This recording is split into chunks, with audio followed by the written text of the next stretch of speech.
Beleza. Eu quero começar com uma revisão sobre o gerador e dizer o que é um buraco espectral. Tá, então. Revisão. Se tem uma cadeia de Markov a tempo contínuo com espaço de estados finitos,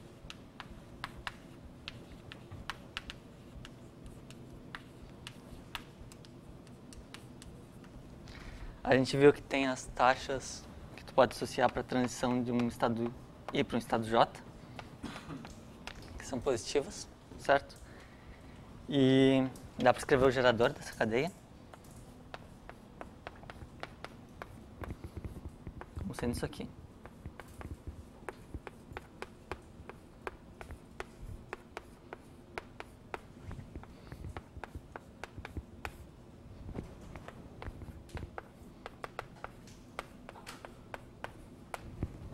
Ok? Isso aqui diz que com taxa K de J, ela pula do estado I para o estado J. Certo? Aí, algumas hipóteses que dá para fazer e que não são muito restritivas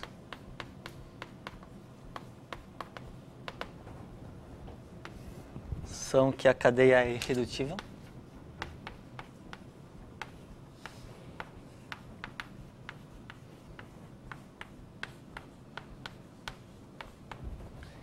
e que tem? Nada, beleza. E essa aqui não é muito restritiva e essa aqui é um pouco mais, mas que Q de J é igual a Q de J aí. Que ela é simétrica, que ela pula de I para J com a mesma taxa que ela volta. Aí, se isso aqui acontece, o L aqui, que é uma transformação linear, ele tem uma matriz associada, vou chamar de Q, que nas entradas IJ é Q de J, C é diferente de J, e em entradas iguais, isso aqui fica menos o somatório de Q de J.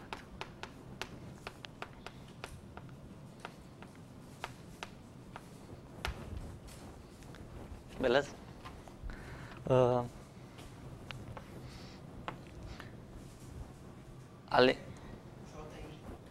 J em S menos I.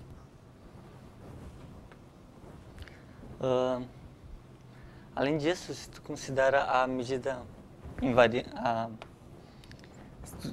escreve nu como sendo a medida distribuição uniforme em S,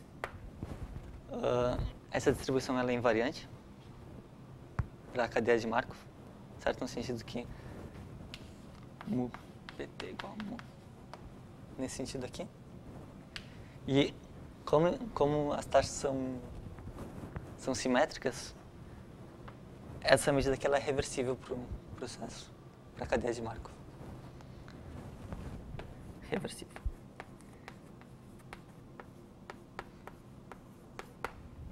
Isso aqui é uma coisa importante. Reversibilidade é sempre muito bom. E vamos ver mais o que eu quero falar. Ah, tá.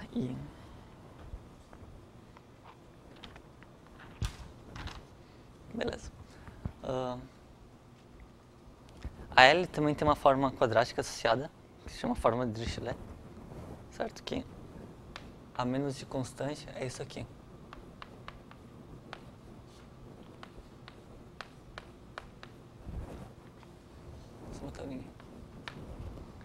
E quando abre essas continhas aqui, usando a reversibilidade dessa medida aqui, consegue um negocinho.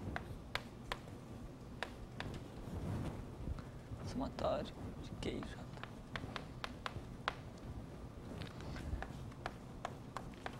Q de I menos Q de J.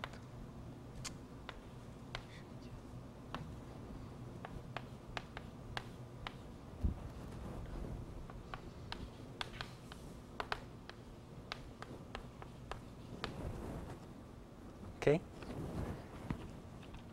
Isso aqui diz que a L, que é uma matriz simétrica, ela é negativa definida. certo? Ela é uma matriz simétrica e sempre que tu integra isso aqui dá um número negativo, porque os Q's são positivos. Então, menos L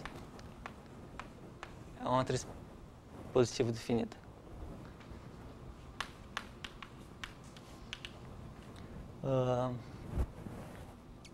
Ela é simétrica, tu pode olhar para os autovalores dela e acontece que que as funções constantes são sempre autovalores, são as funções harmônicas do grafo, certo? Se tu pega f constante, o que acontece quando tu aplica L a f? Isso aqui fica a soma da linha, certo? E as linhas somam zero, porque o elemento da diagonal é menos a soma dos outros elementos. Então, o zero é sempre um autovalor. E a hipótese de irredutibilidade diz que a dimensão desse autovalor é zero, é 1. Então, tu pode escrever o espectro de menos L como sendo zero. E o segundo autovalor é positivo.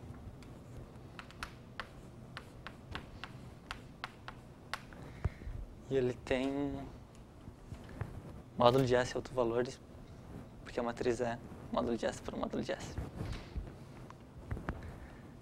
Claro, beleza, aqui é menor ou igual.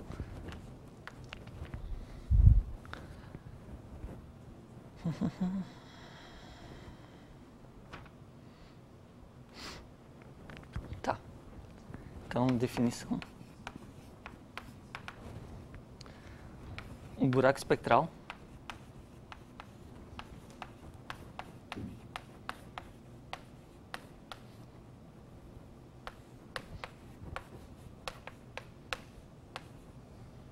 CT é lambda 1. Beleza, é o... Quê? É o maior espaço que tu consegue botar depois do zero, né? Então, entre os autovalores.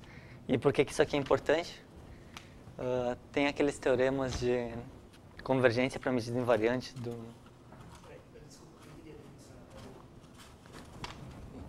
Tem esse L, tem os autovalores, aí tu coloca o zero é o primeiro, o lambda 1 é o segundo, e o segundo é o buraco espectral.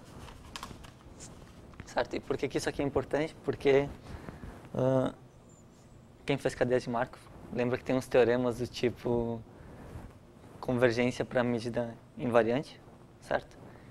Quando está em tempo contínuo também tem esse tipo de teorema e o lambda 1 controla a taxa de convergência.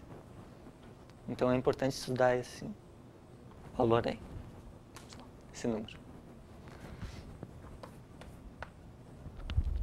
Beleza. Tem vários teoreminhas sobre isso. Em particular tem um princípio variacional que é super legal.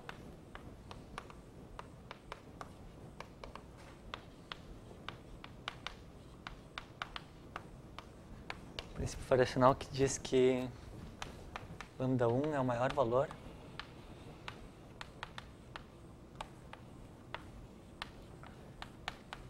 que satisfaz o seguinte: maior valor lambda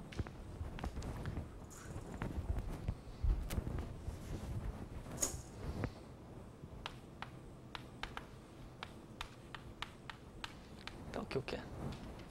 Quando calcula aquela soma lá,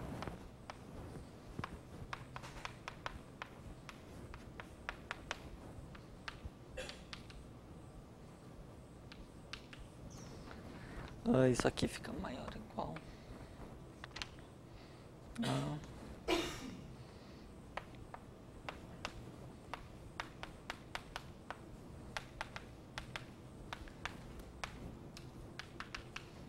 e é assim R, então f de I é igual a zero. Certo? Por que isso? Porque o subespaço das F's que somam zero é o ortogonal, quando está lá no Rn.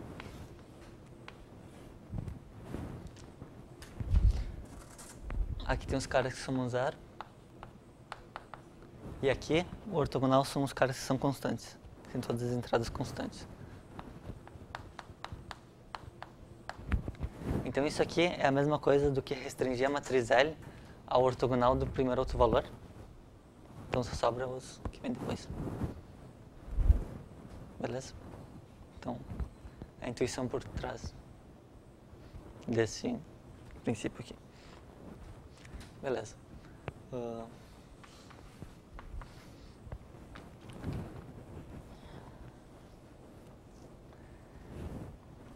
Tá. Uma coisa que é muito legal de fazer é conseguir comparar a taxa de convergência de duas cadeias de Markov. Certo? Comparar o buraco espectral de duas cadeias de Markov. Então,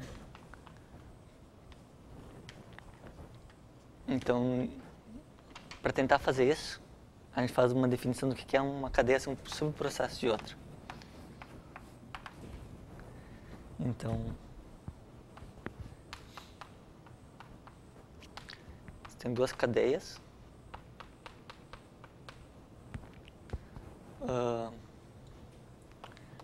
Desculpa, Claro. porque como é que sugere que seja maior o lambda? É o seguinte, tu olha para os autovalores aqui, certo? Todos os autovalores maiores do que estão por aqui estão nesse subespaço, certo? Tu pode expandir também nessa base, mas... E quando tu calcula aqui, vai ficar com... Se o lambda n for o autovalor associado, se o fn for o autovalor associado ao lambda n, isso aqui vai ficar lambda n, somatório de fn de ao quadrado, certo?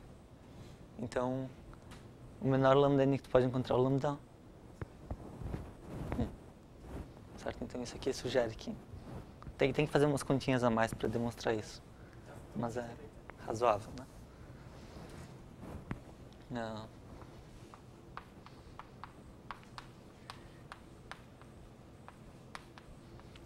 Você tem duas cadeias de Markov com espaço estado SI. Então, vou ver qual é que eu quero aqui.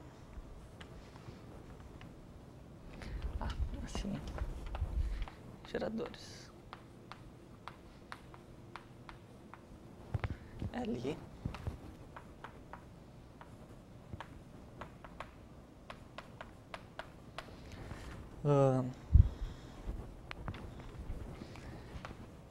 Z2 é um subprocesso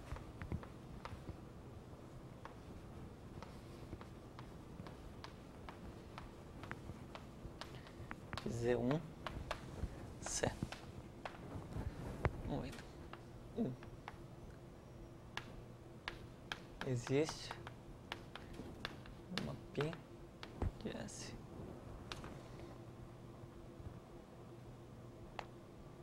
Calma aí que eu tenho que pegar a notação certa aqui, senão depois eu me perco.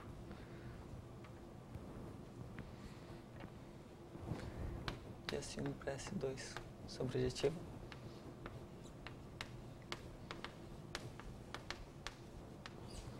E 2 toda F de S. 2 na reta. Olha que L1. Isso aqui é uma função que sai de S1 e vai para... S1 vai para S2, S2 vai para a reta. Então, tu pode calcular o gerador da primeira cadeia nessa função. Isso aqui dá exatamente o gerador da segunda aplicado em F, composto com π. Certo?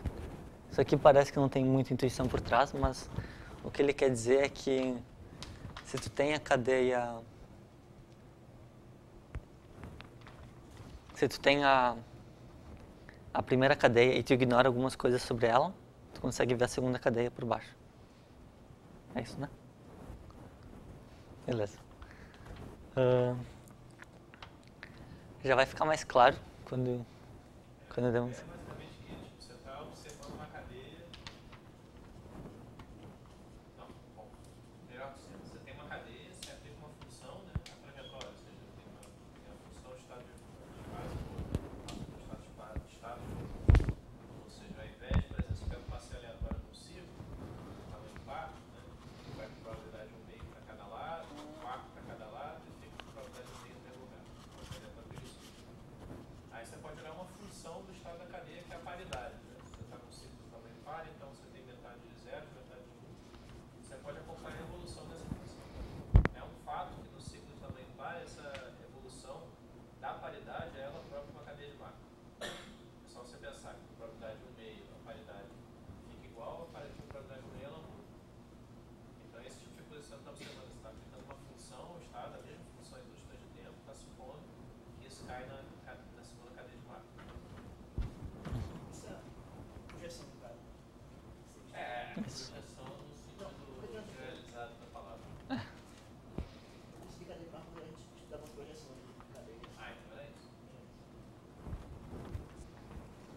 Beleza. Tá. Quando tu tem duas cadeias assim, tu consegue relacionar os buracos espectrais das duas. Então, vamos ver como é que faz isso. O que acontece se eu tenho um alto valor da segunda cadeia,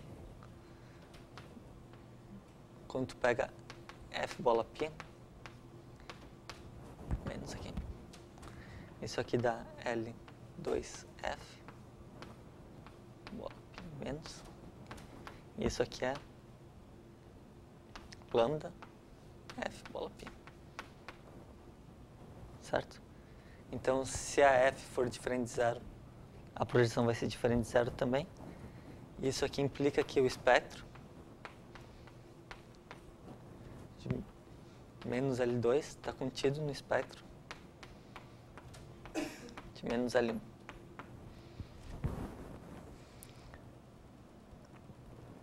Beleza? Então, aí o buraco espectral é o menor cara positivo, e esse aqui tem que ser menor porque tem mais caras, certo?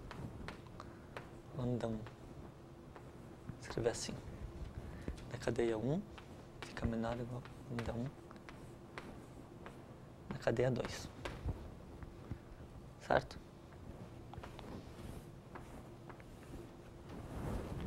Beleza.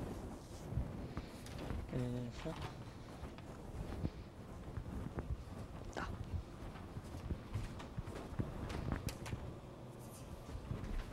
Foi a primeira folha.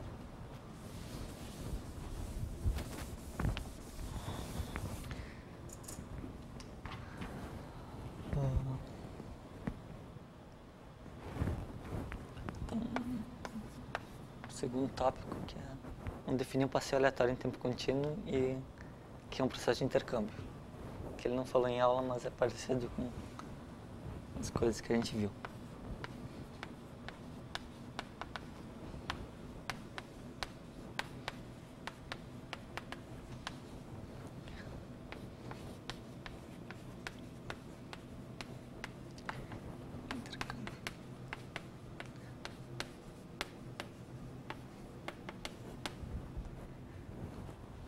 Beleza, então agora a gente pega G um grafo, vamos supor que grafo finito, então o número de vértices, os vértices a gente pode colocar de 1 até n, beleza? E para cada aresta a gente associa uma taxa C de E, que é maior ou igual a zero.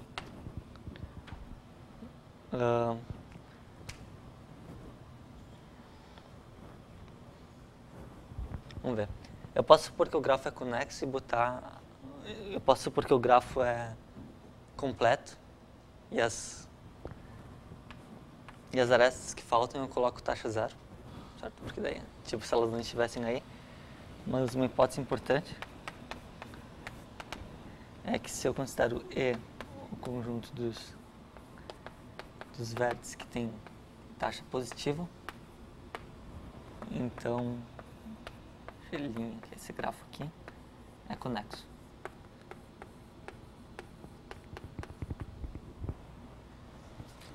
Beleza? Sim, não? Sim. Tá. Isso aqui é para que o passeio aleatório possa chegar em todos os vértices do grafo e ele ser irredutível, coisa assim. Beleza.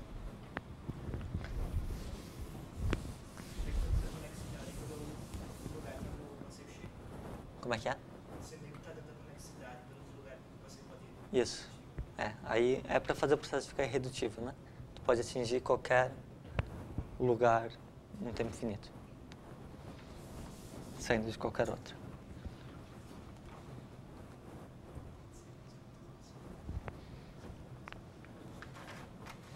Tá.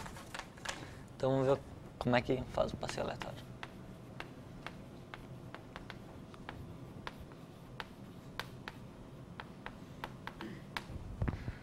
um grafo aqui.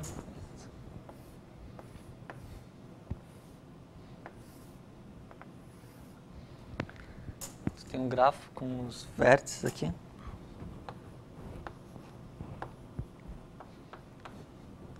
E cada carinha tem a sua taxa. Tem as taxas aqui no meio. Tá? E o passeio aleatório, tu pega uma partícula, ela está aqui. Aí ela olha para os processos de poção que estão aqui. Quando o primeiro tocar, ela pula para o lugar que ele está mandando. Então, por exemplo, se esse aqui tocar primeiro, ela pula para cá. E aí depois ela espera um desses aqui tocar de novo e faz. Se esse aqui for o segundo, ela pula aqui. E aí depois, se essa aqui tocar primeiro do que os outros dois, ela pula para cá. E ela volta aqui. Então, é o passeio aleatório que já existia, só que agora é tempo contínuo, né? Isso é uma cadeia de Markov, dá para escrever o espaço de estados.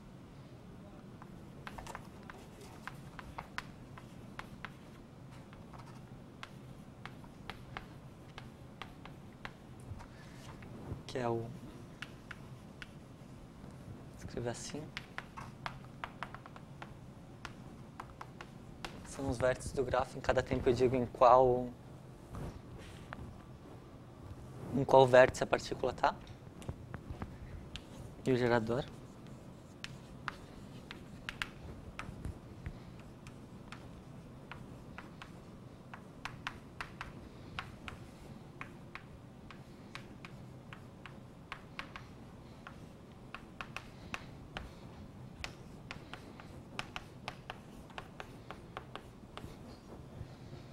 Certo? Isso quer dizer que com taxa C de IJ, ela sai do lugar I e pula para o lugar J. Certo? Beleza. Então, tem esse negócio aqui, que descreve completamente essa figurinha. E tem...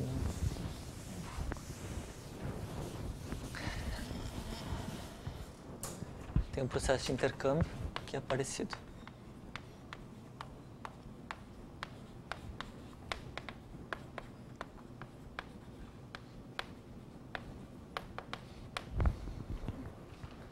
As mesmas cores aqui. Beleza. Figurinha. Então aqui.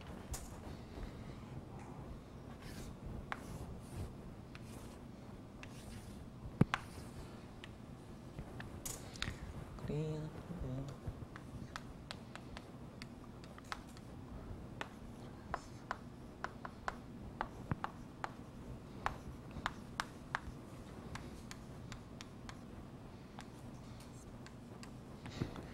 Agora, nesse processo aqui, ao invés de ter uma partícula, você tem um número de 1 a 4 em cada lugar, certo? Então, por exemplo, 2, 4, 1 e 3, na permutação. Eles não se repetem. E daí, quando o relógio toca, tu troca os dois números de lugar, certo? Então, se esse aqui tocar, aqui vira 3 e aqui vira 1. Aí depois, se aqui for o segundo, aqui vira 1 e aqui vira 2. Aí depois, se for esse aqui, troca aqui o 2 pelo 4 e o 4 pelo 2 e assim por diante. Certo? Beleza. Então, vamos ver o que acontece. Qual é o espaço de estados?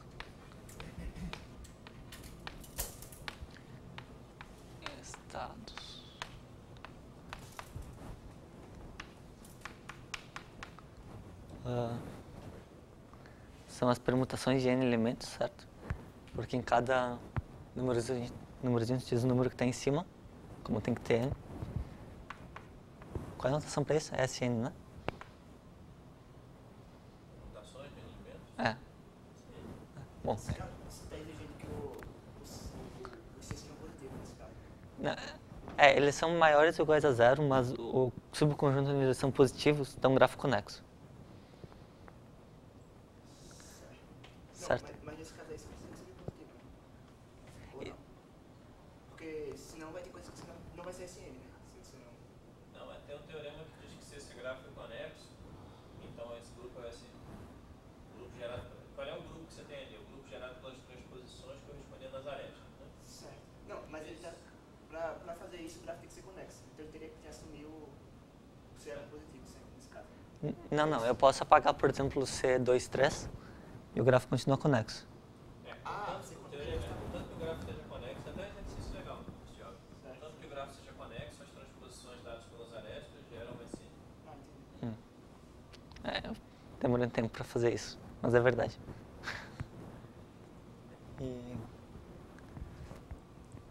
Bom, o grafo sendo conexo, ele implica, como ele falou, que esse processo aqui tu pode chegar de uma permutação para qualquer outro, certo? Então isso é a hipótese importante que eu tinha escrito em algum lugar, que era a irredutibilidade. E, como sempre, escreveu o gerador, que é o quê?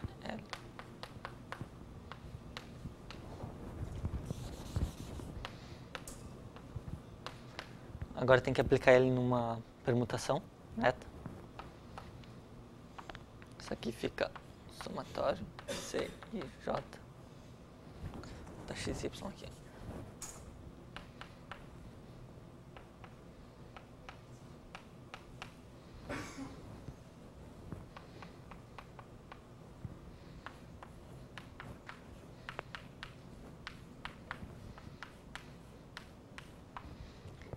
Beleza.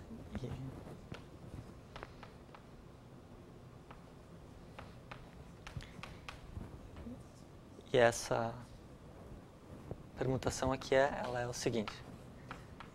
Ela é de Z, se Z é diferente de X e Z é diferente de Y.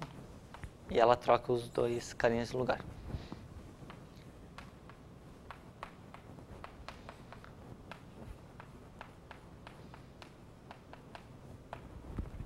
Perfeito, aqui a F, né?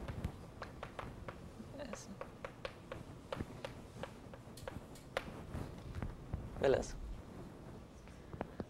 Então, tem esses dois processos e o que eu quero estimar é o buraco espectral desse segundo com relação do primeiro.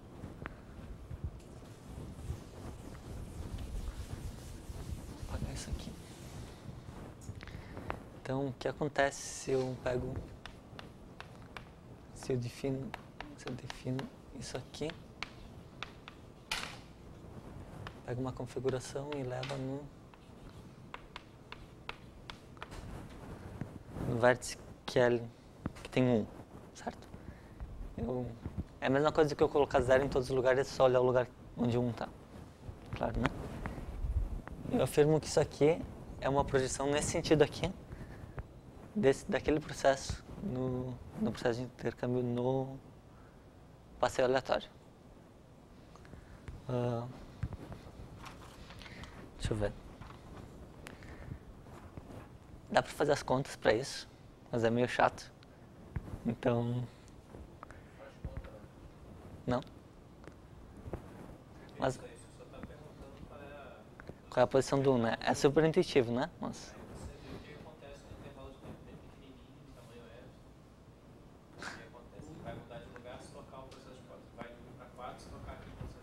Ah, claro. Aí assim, você vai falando. Foi isso que eu fiz o período todo e funcionou. Tá, não. Beleza. Com a complexidade das pessoas, você vai falando e elas estão mais ou menos acreditando. Então, tá. Isso aqui é a mesma coisa que apagar uns númerozinhos, assim. Só tô dizendo, se você você pode não falar que também funciona, ou então você pode só falar assim. Beleza. Não, mas é super intuitivo, né? Porque isso aqui é tipo, eu vou esquecer os outros números e ver só o que acontece com o número 1. Ele vai fazer um passeio aleatório, porque quando isso aqui toca, ele pula pro lugar que mandou. Você sabe o que eu fiz que faz uma coisa assim intuitiva? Silêncio. Mas isso é intuitivo. Beleza. Então tá. Respeito a intuição. Senão eu vou morrer. Quer que eu repita? Não, eu entendi. Como é que é? Ele não gosta da ideia do silêncio depois de dizer que é intuitivo. Porque às vezes é intuitivo só pra quem tá falando e... Não, pois é. É isso, é problemático. Essa é a ideia. É intuitivo.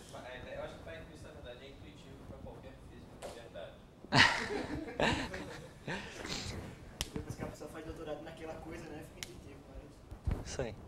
Não, beleza. Então, isso aqui em parte... Assim, só para terminar, né? Tem esse negócio que é uma diferença cultural, sério. O físico quer que as coisas sejam intuitivas, mas ele admite uma taxa de erro. Tudo bem falar besteira aqui. Uhum. De vez em quando.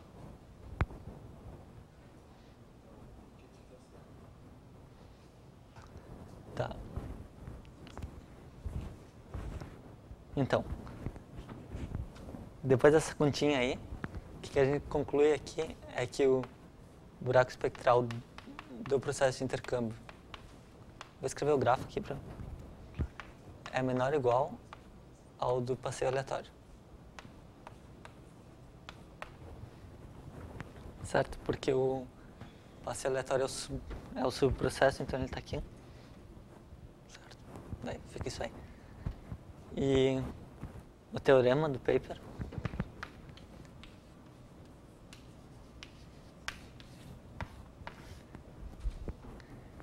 foi uma conjectura que ficou aberta há alguns anos, inclusive no livro de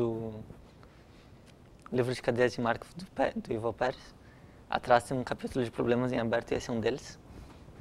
Super legal. Vai ter a segunda edição do livro, agora não vai ser. Ah, vai ter uma segunda edição? Vai estar no exercício.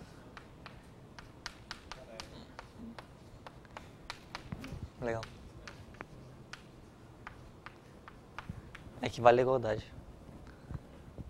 O teorema é legalzinho, né? Porque aí tem toda uma gama de processos que ficam no meio desses dois. Em algum sentido não precisa, mas aí todos eles ficam com a mesma taxa de convergência.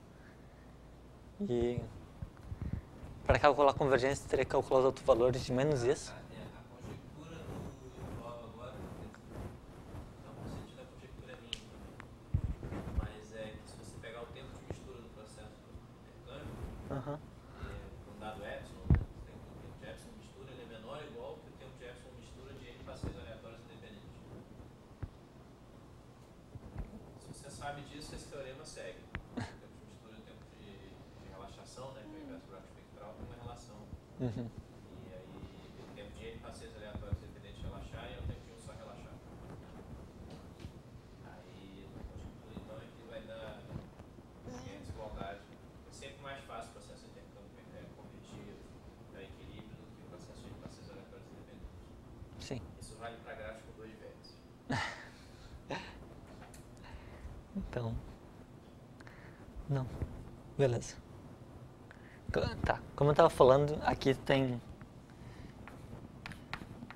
o espectro disso aqui.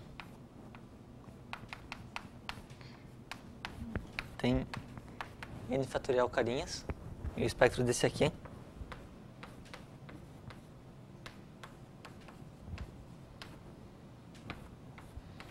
Tem só n. Muito mais fácil calcular n em autovalores do que n fatorial, então. Beleza, aí tá a vantagem disso. Vem pra cá.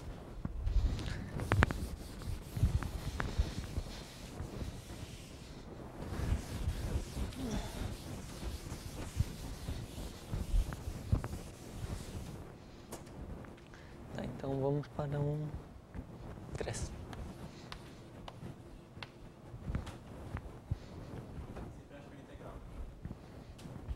É o capítulo 3, a ideia do Emanuel, eu estou copiando, então. Ele deve pensar na integral, né? Pode ser. Uma vez eu perguntei para o Manuel se ele concordava com a minha definição de analista harmônico. Ele perguntou qual era e eu disse, é um cara que sabe estimar a integral sem passar o valor absoluto para dentro. Aí ele demorou, respondeu, assim, falou várias coisas, mas no final ele concordou. Essa é a ideia do trabalho.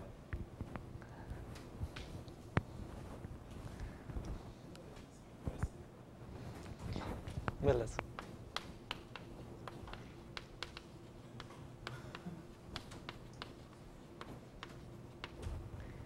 Então, a ideia da prova, que vai ser só handwaving assim, mas só vou dar um handwaving assim da ideia, mas ela é muito legal porque ela é por indução no número de vértices. Então, vamos ver como é que se faz isso. Se faz por redução.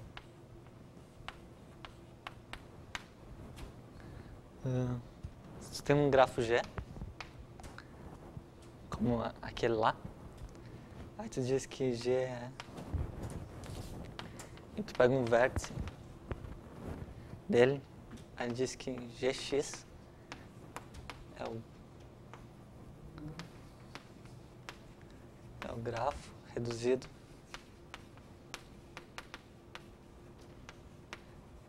em x.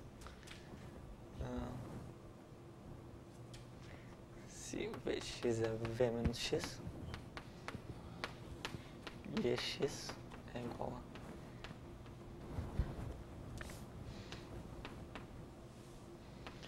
a YZ pertencente a E, então aqui Y é diferente de X, e Z é diferente de X. Tá? Tira a aresta aí, tira o vértice e todas as arestas ligando a ele. Basicamente. Tira o vértice e tudo que é ligado a ele. Isso.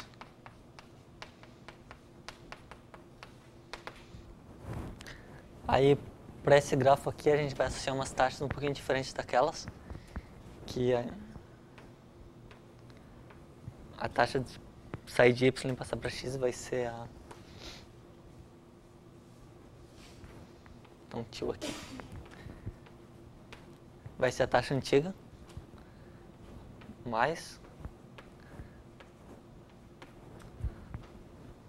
uma modificação, e isso aqui é x. Isso aqui é c de yx, c de xz sobre o somatório em ômega. Isso aí. Isso aqui é tipo a taxa média com que tu pula para x a partir de y, vezes a taxa que, estando em x, tu pula para z. Isso aqui é tipo a taxa média que... Sim? É a taxa média que tu sai de y e chega em z a partir de x. Perfeito? Faz sentido, então, considerar isso aqui? Porque dá certo. Beleza.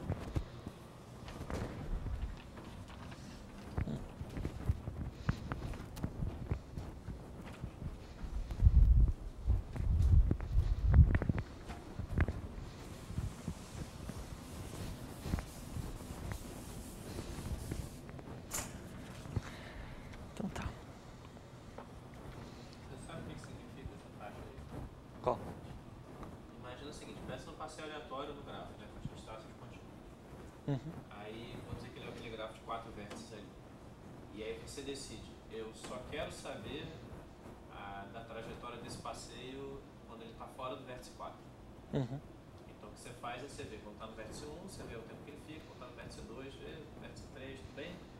Os pedaços que ele está no vértice 4 você apaga, né? Então você comprimir isso aqui. Tipo... Então ele passa direto, por exemplo, do 1 para o 3, ao invés de passar pelo 4. Isso, quando você comprime essas visitas ao 4, elas somem, né? Você tem um outro processo que em princípio não precisava ser marcoviano, mas é. E é mais ou menos claro que é, né? Porque você não está criando uma dependência do passado remoto. Está só dizendo, bom, quando eu passo de 1 para 3, nesse processo novo, pode ser porque ou eu passei direto de 1 para 3, ou eu pulei de 1 para 4 e o meu próximo estado é o 3.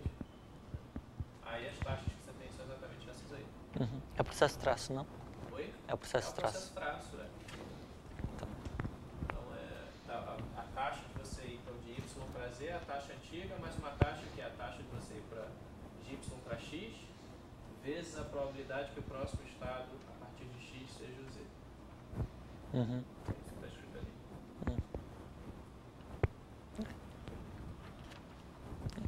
Legal. E o que dá para provar sobre aquilo lá é que se tu olha para o passeio aleatório, no grafo menor, o buraco espectral fica acima do passeio aleatório no grafo maior.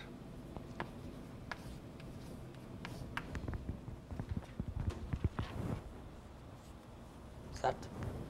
Bom, dá para provar.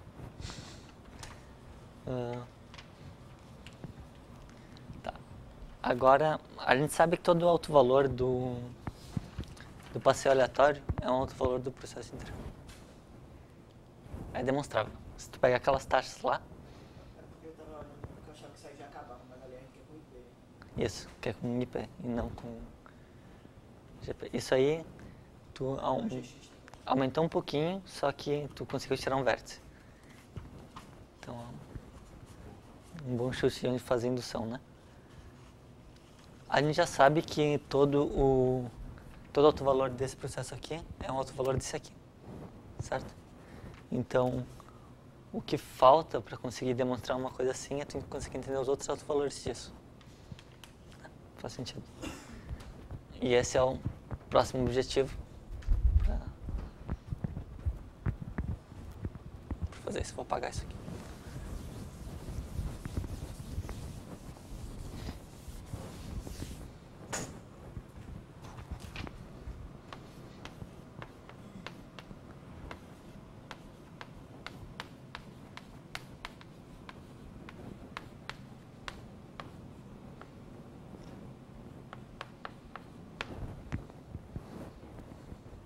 Beleza, então, vou fazer uma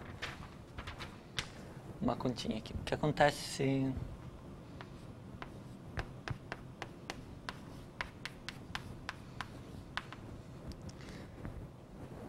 isso aqui acontece, a gente chama de que sim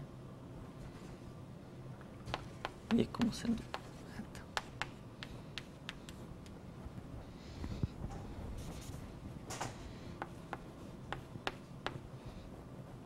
Ele define isso aqui assim. Quando tu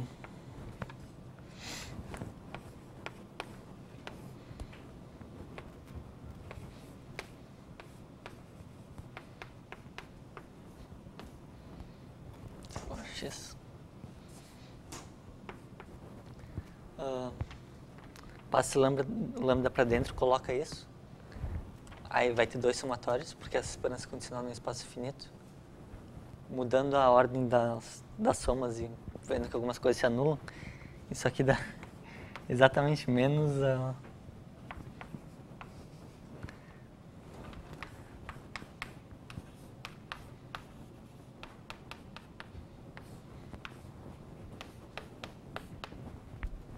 exatamente menos isso. Certo? Beleza.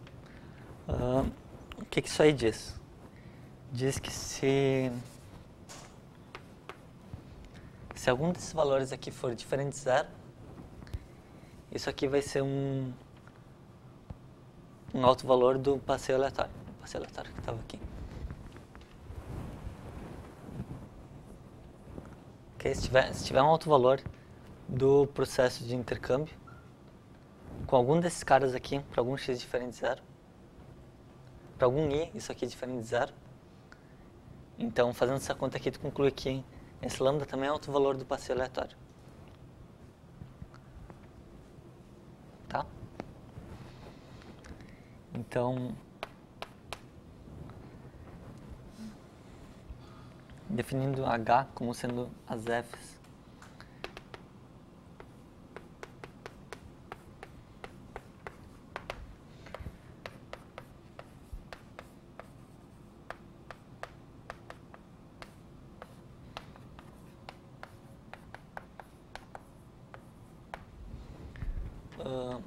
o restante dos autovalores tem que estar nesse subespaço.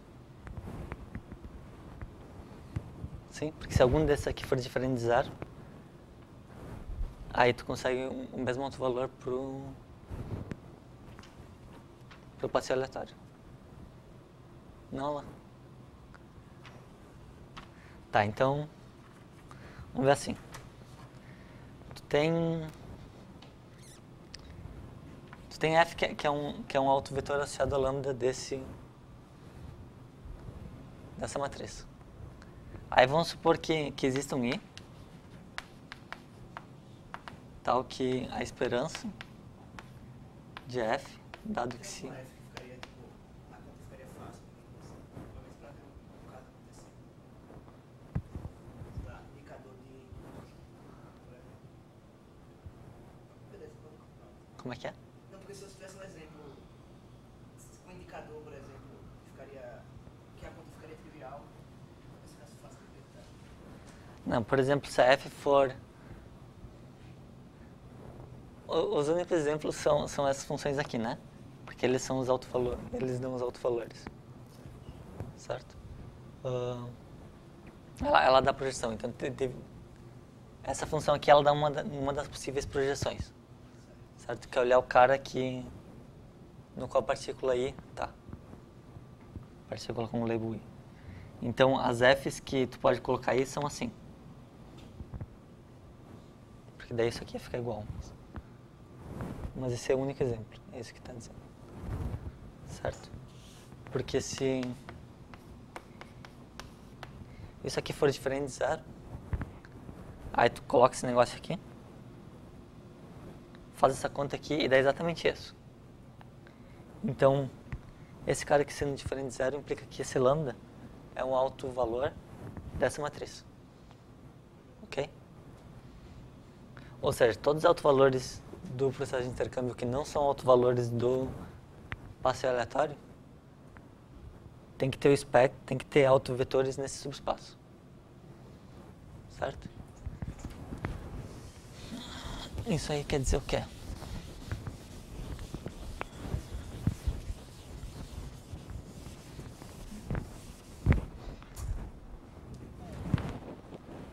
Isso aí quer dizer que o espectro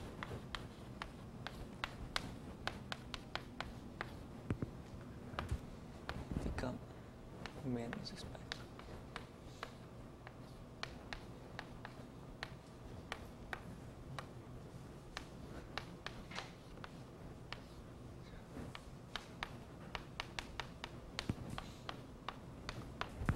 Quando tu restringe essa função ao subespaço H, ela tem todo o restante do espectro da... Quando tu restringe essa matriz ao subespaço H, ela contém todo o restante do espectro do gerador do processo de intercâmbio. Certo? Então, se a gente chama mu como sendo o mínimo dos caras dali,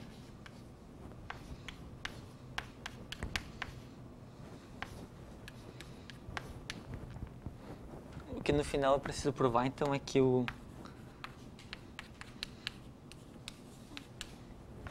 isso aqui fica maior ou igual ao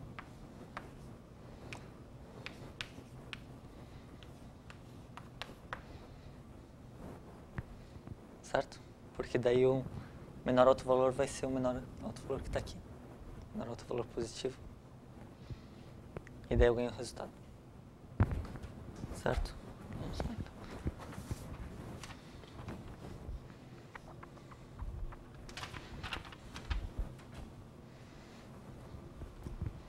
Trocar a folha.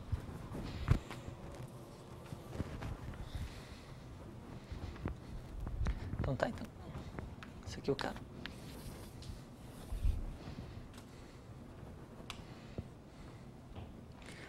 E o que dá para provar é isso aqui.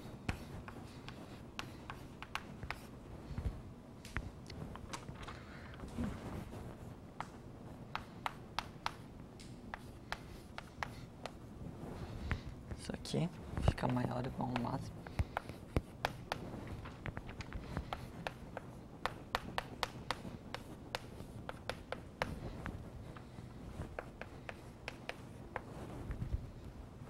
Certo? Eu tiro um vértice e daí eu concluo essa...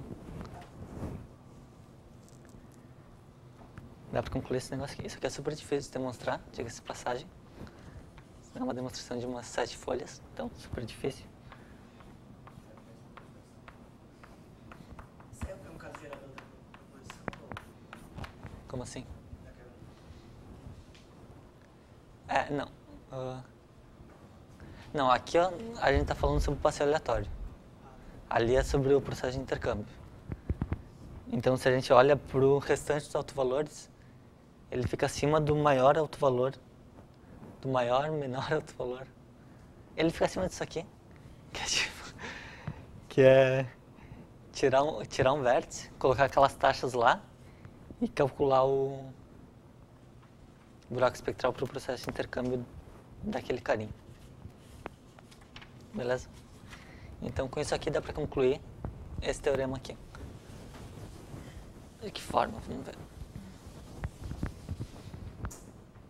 Aí dá para fazer por indução no número de vértices. Sabendo isso aí. Se tu tem 2 vértices, é claro, né? Porque o processo de intercâmbio é 1 e 2 e o passe aleatório é 0 e 1.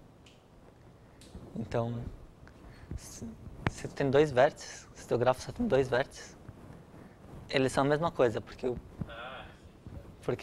Bom. Eu não entendi o 1 e 2 e 0 e 1. Isso. Numeração que você fez. É. Mas se você diz que isso é a mesma coisa, eu acredito. Você acredita que é a mesma coisa? Não. Você sabe onde tá, se Aqui, você ó. sabe onde está o cara 1, você sabe onde é que está o cara 2, né? Passeio aleatório, tem uma partícula e no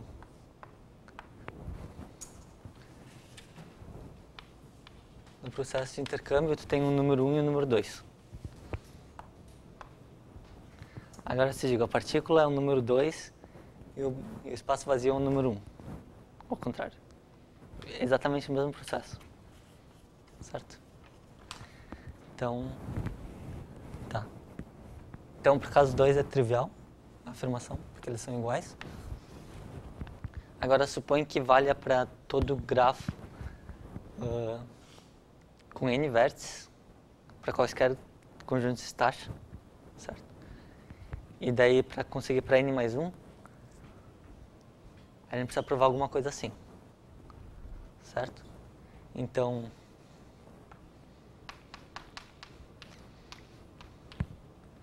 isso aqui fica acima daquele máximo ali.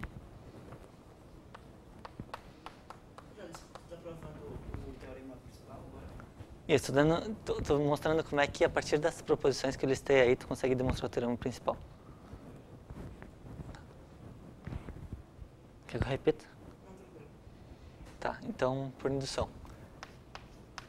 Se isso aqui tem n, ok. Agora, suponha.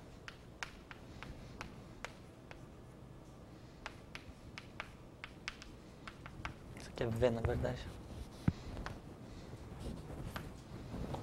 Aí, por essa proposição aqui, ele fica acima disso.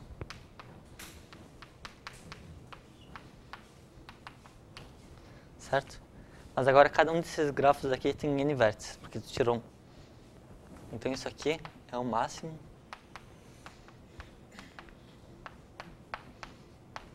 pro passeio aleatório. Certo? E o... Cadê aquela proposição lá no fundo diz que esse máximo fica acima do buraco espectral do passeio aleatório.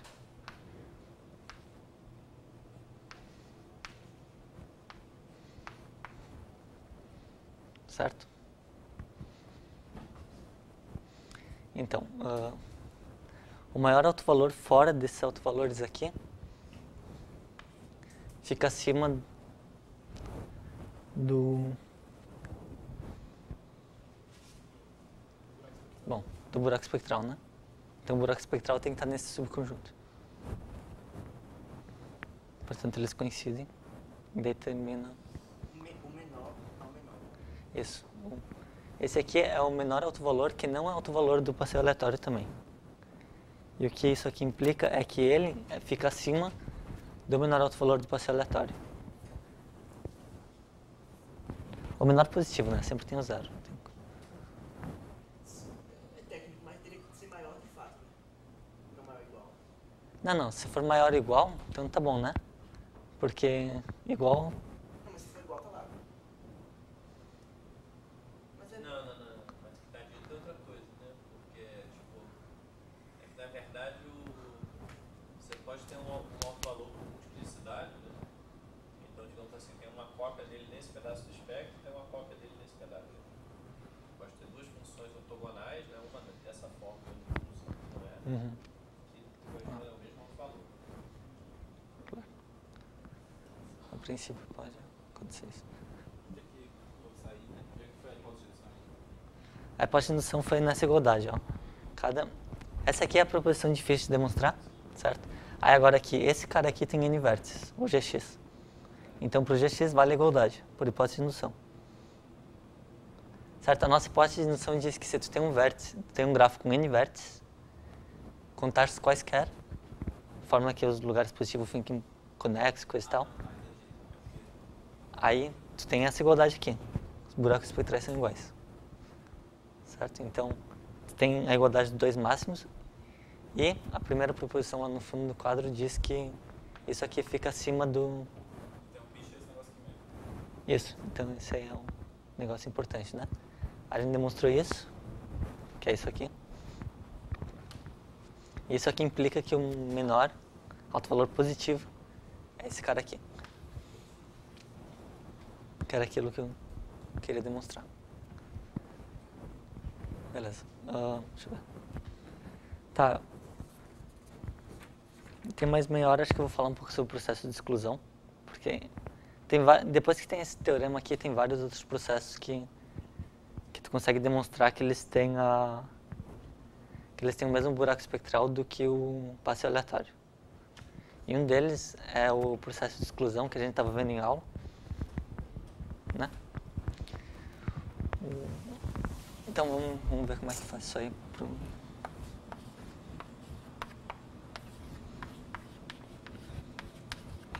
processo de exclusão.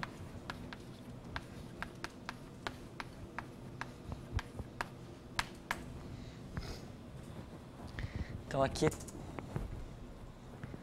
como é que funciona? Deixa eu pegar as cores sempre aqui.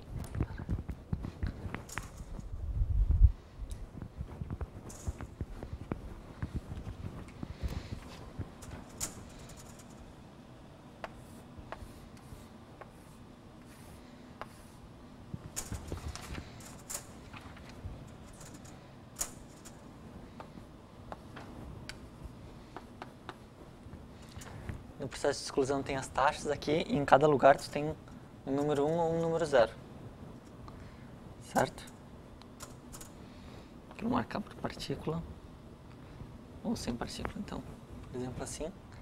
E daí quando a taxa do vértice da aresta toca, as ocupações são trocadas. Então, por exemplo, se tocar essa aqui fica vazio e aqui fica ocupado. Se eu tocar essa aqui, agora as duas estão ocupadas, então é a mesma coisa, trocar ou não trocar, porque as partículas são iguais, certo?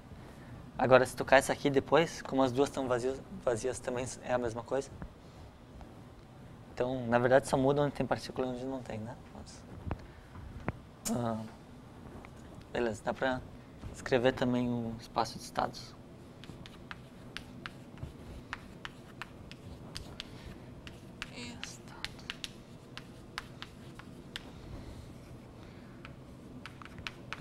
Processo de exclusão é 0,1 elevado a V. Para cada vértice diz se tem ou não tem uma partícula. E o gerador.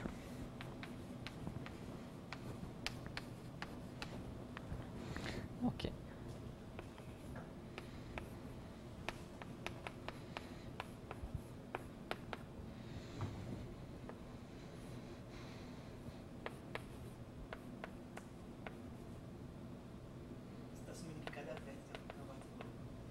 Pode ter ou não ter. Então, é como esse desenho assim, ou é um 0, não tem partícula, ou é um 1, tem uma partícula. A quantidade de partículas no processo significa? Isso, a quantidade de partículas é constante. É uma quantidade conservada, né?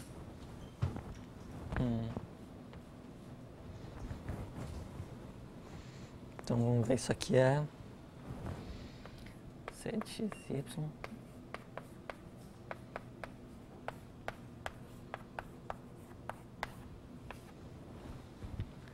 Onde isso aqui os caras do lugar x e y são trocados, certo? Então,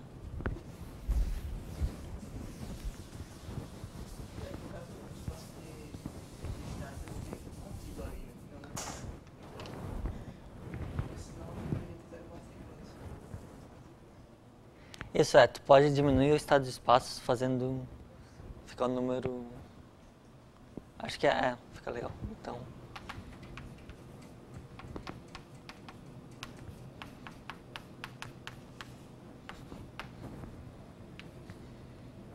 agora fica mais legal, né? Mas antes era só contido aqui, só que tinha lugares que não eram atingíveis, né? Porque não tinha nascimento e morte de partículas. Agora fiquei redutível e é mais legal. Certo? Então, agora, o que acontece?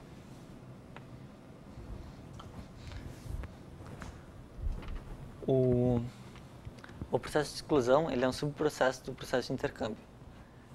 Porque se tu tem as partículas com números, tu diz que as K primeiras são 1 e as N-K últimas são 0. Então tu tem um processo de exclusão. Certo? Então, vou pegar aqui. O que acontece é que o espectro do processo de exclusão está contido no espectro.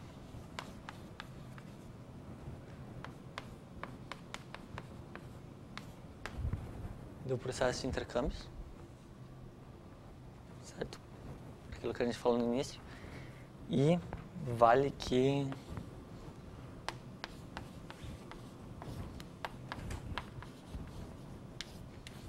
está contido no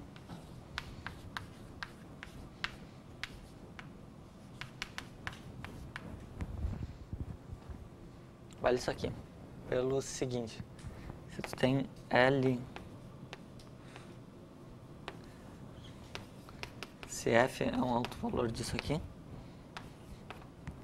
aí tu define G de uma configuração como sendo soma F de X nos pontos onde existe partícula, e essa G aqui é um alto valor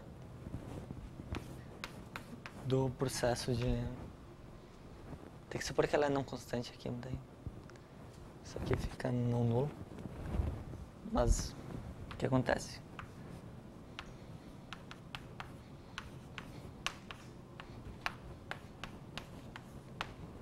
Acontece isso.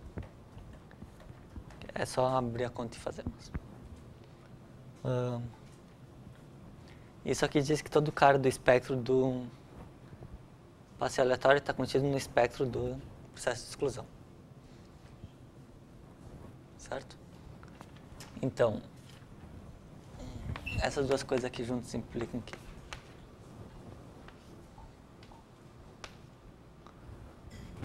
agora vamos escrever o grafo. O lambda 1 do processo de exclusão fica menor ou igual ao lambda 1.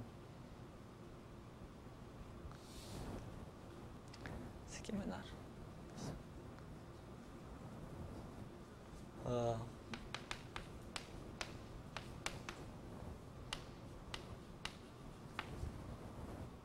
Isso. Então, essas duas continentes implicam isso, porque isso aqui é sempre o mínimo positivo dos conjuntos. E esses dois caras aqui são iguais. Esse é o teorema aqui. Então esse aqui também tem que ser igual. Claro, né?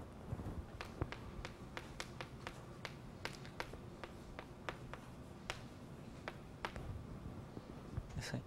Tem outros processos que também são iguais, tipo o processo de exclusão colorida, acho que é esse que chama. Que daí tem várias partículas iguais. Tem várias cores e várias partículas de cada cor.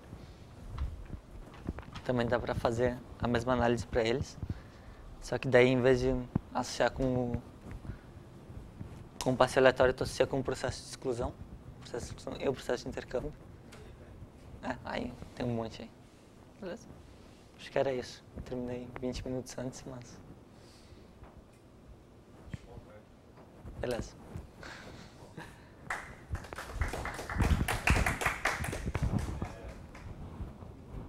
Alguma pergunta? Não?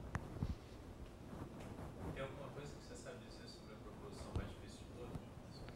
Ela tem umas 6 ou 7 páginas e em algum momento no meio eles calculam os autovalores de uma matriz 120 por 120 ou é 60 por 60?